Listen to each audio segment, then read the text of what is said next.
నీతిమంతులు అనుకునే వారికి ప్రభువానికి స్తోత్రాలు.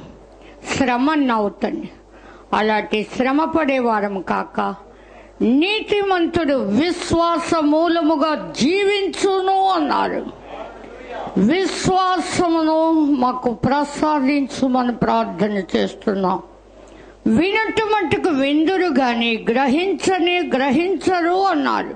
కనుక వినువారు మాత్రమై ఉండి మిమ్మల్ని మీరు మోసపుచ్చుకోవద్దన్నావు. ఈ సమయంలో వినుచున్న బిడ్డలు మోసపోకుండా, ఆనాడు ఆదాము విన్నాడు గాని మోసపోయిన భార్య మాట నమ్మి తినవద్దన్నది తిని పాడైపోయాడు ప్రభు.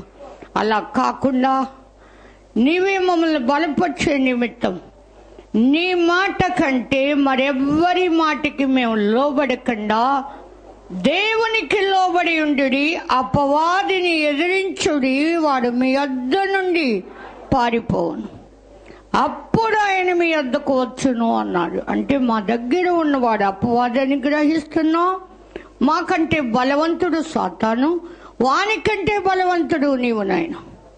ఈ మధ్యాహ్న కాలంలో నిలబడి నన్ను అరుగు చేసి మీరు మాట్లాడి మహిమ పొందమని వినే బిడ్డలకు విశ్వాసమును దయచేయండి. యేసు నామమున వేడుకొంచున్నాం తండ్రి, ఆమేన్.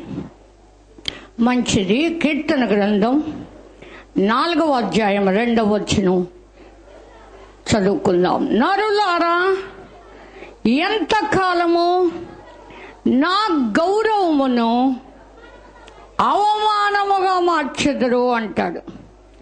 నరులముగా ఉంటే మన దేవునికి మన ద్వారా గౌరవం రాదు, మనం కూడా గౌరవాన్ని పొందలేము. దేవుని స్తోత్రం.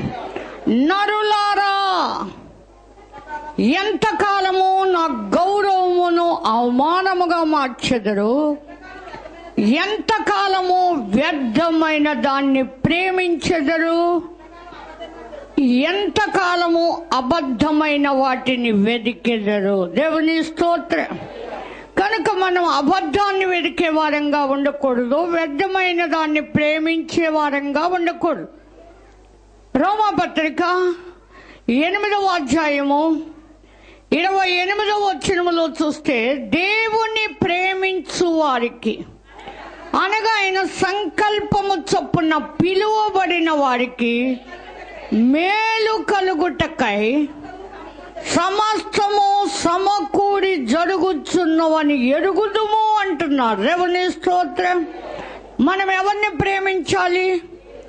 దేవుణ్ణి ప్రేమించాలట. దేవుని స్తోత్రం. ఎవరిని ప్రేమించాలి?